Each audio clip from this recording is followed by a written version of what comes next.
Favourite serials இனி டிவிக்கு முன்பே சன் நெக்ஸ்ட் ஆப்ல ஜாலியா எல்லாருக்கும் முன்னாடியே பாருங்க. இப்பவே சன் நெக்ஸ்ட் ஆப்பை டவுன்லோட் பண்ணி சப்ஸ்கிரைப் பண்ணுங்க. கூட சத்யா உனக்கும் இதுக்கும் சம்பந்தமே இல்லங்கிற மாதிரி இருந்துட்ட. தேவி, சத்யா உன்னோட சொந்த தங்கச்சியா இருக்கிறதுனாலதான் உனக்கு எந்த பிரச்சனை வந்தாலும் சத்யா முன்னாடி வந்து நின்னு உன்னை காப்பாத்திட்டு இருந்திருக்கா. இது அபிக்கும் தெரியாது, அர்ஜுனுக்கும் தெரியாது, முக்கியமா செல்வநாயகிக்கு தெரியவே தெரியாது. இத நான் எதிர்பார்க்கவே இல்லை. மாமா, எங்களை மன்னிச்சிருங்க மாமா. எங்களை மன்னிச்சிருங்க. மன்னிச்சிருங்க மாமா. அது எப்படிமா? தெரியாம செய்யற தப்புக்குதாமா மன்னிப்பு, தெரிஞ்சே செய்யற தப்புக்கு தண்டனை ஒண்ணுதாமா தீர்வு. ரெண்டு பேரும் முதல்ல எந்திரிங்க.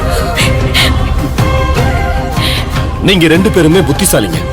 ஆனாலும் இப்படி ஒரு காரியத்தை செஞ்சிருக்கீங்கன்னா அது பணம் சொத்துக்கான மோசடியா இருக்க வாய்ப்பே இல்லை.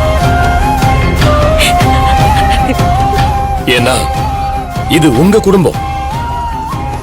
அப்படியே இவ்வளவு பெரிய நம்பிக்கை துரோகத்தை ஏன் குடும்பத்துக்கு பண்ணீங்க? மாமா, நீங்க நல்லவரு, அடுத்தவங்க கஷ்டத்தை புரிஞ்சுக்கிறவரு. உங்ககிட்ட எல்லா உண்மையும் சொல்ல நான் கடமைப்பட்டிருக்கேன். ஆனா தேவி அக்கா அப்பாவி, அவளை மட்டும் இந்த பிரச்சனையில இருந்து விட்டுருங்க.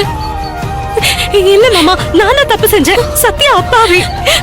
இல்லக்கா, நான் தான் தப்பு பண்ணேன். போதும்மா, அதெல்லாம் நான் முடிவு பண்ணிக்கிறேன். ஏன் இப்படி பண்ணீங்கன்னு மட்டும் சொல்லுங்க. நான் சொல்றேன் மாமா, அவசரப்பட்டு வேற விபரீதமான முடிவுக்கு மட்டும் நீங்க வந்துடாதீங்க மாமா. ப்ளீஸ் மாமா. ஏன் பிள்ளைங்களோட வாழ்க்கைமா?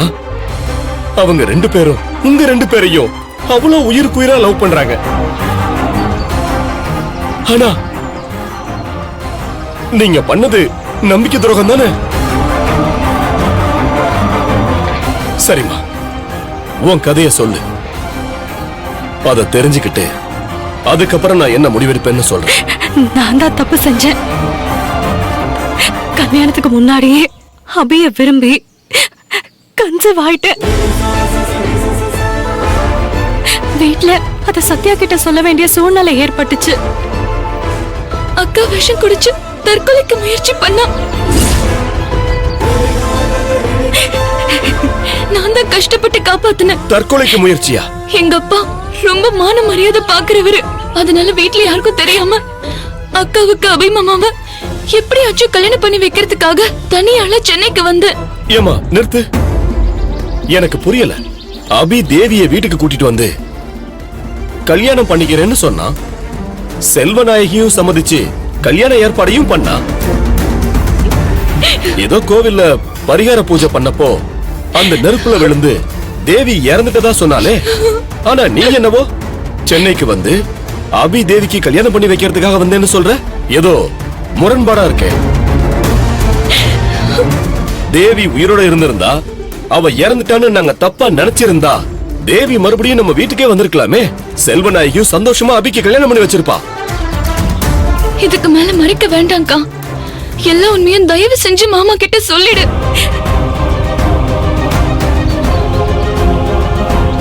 எல்லா உண்மையும்னா வேற ஏதாவது நடந்திருக்கா? சத்யா, என்னால முடியலடி, நீயே சொல்லிடு. அபி மாமாவுக்கு அக்காவை கல்யாணம் பண்ணி கொடுக்க அத்தைக்கு உடன்பாடு இல்ல. அந்தஸ்து, தகுதி, தராதரம் இது எல்லாமே அவங்கள தடுத்தது. இருக்கலாம், அது அவ ரத்தத்திலே ஊர்னது. அவளுக்கு உடன்பாடு இல்லதான். ஆனா அபியோட சந்தோஷத்துக்காக அப்படி நடிச்சாங்க மாமா. அபி மாமாவை வேலை விஷயமா துபாய்க்கு அனுப்பிட்டு அவங்க வந்து, அப்ப நான் வயித்துல புள்ளையோட இருந்தேன். அக்காவை கொலை செய்ய முயற்சி பண்ணிருக்காங்க மாமா.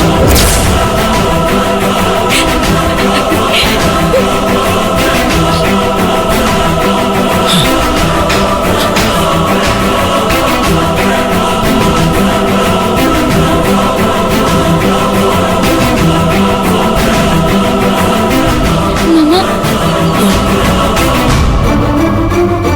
என்ன நம்பவே இல்லைல்ல நீங்க? அத்தை அப்படி செய்ய மாட்டாங்கன்னு நீங்க நினைக்கிறீங்கல்ல? இல்லம்மா, உன்னை நம்புறேன். அவ செய்யக்கூடிய ஆள்தான். அப்பாவியா குடும்ப தலைவியா இருந்தா என் செல்வா. ஆனா இந்த கட்டுமான தொழில்ல பதவி, தொழில் போட்டி, பொறாம, அந்தஸ்து, கௌரவம்னு எல்லாம் அவளுக்கு வேற விதமா ரொம்ப கசப்பான பாடங்களை சொல்லி கொடுத்துருச்சு. மொத்தமா அவளை மாத்திருச்சு. எதிர்ப்ப சமாளிக்க, தொழில் போட்டியில ஜெயிக்க இந்த 30 வருஷத்துல அவ எத்தனை குறுக்கு வழியில போனா, எத்தனை பேரை அவ பாதையில இருந்து ஒழிச்சா, எத்தனை எதிரிகளை அழிச்சா, கணக்கே இல்லம்மா. இதுக்கெல்லாம் நானும் சேதுவும் தான் சாட்சி.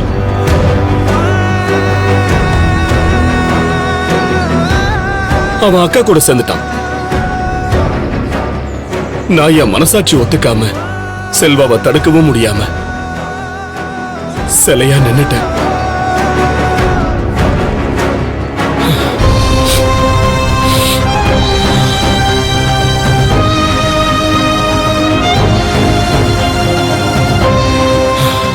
சரி, தேவி அவ கொலை பண்ண முயற்சி பண்ணாள்னா அது எப்ப நடந்துச்சு அத சொல்லு.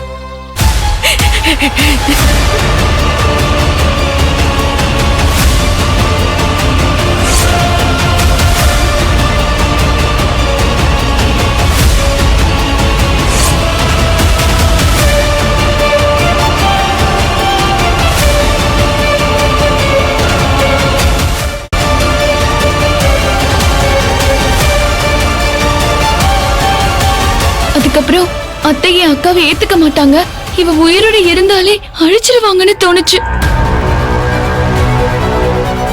அதனால அத்தையோட எதிர்ப்பை மீறி அபி மாமாவையும் இவளையும் வாழ வைக்க நான் செய்த முயற்சி தான் மாமா. நலன் சார் என் அப்பாவா மாத்தினது, தேவி அக்காவை மருமகளா அந்த வீட்டுக்குள்ள கொண்டு வந்தது. ஆனா அதுக்கு நடுவுல எதிர்பாராத விதமா அர்ஜுன் என்ன லவ் பண்ண ஆரம்பிச்சிட்டாரு.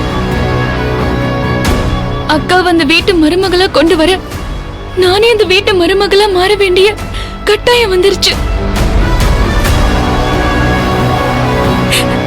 மத்ததெல்லாம் உங்களுக்கே தெரியும் மாமா. உங்களுக்குள்ள இப்படி ஒரு கதை இருக்குன்னு நான் நினைக்கவே இல்லம்மா. என் அக்கா வாழணும், அவ குழந்தைக்கு அபி மாமா அப்பாவா இருக்கணும்.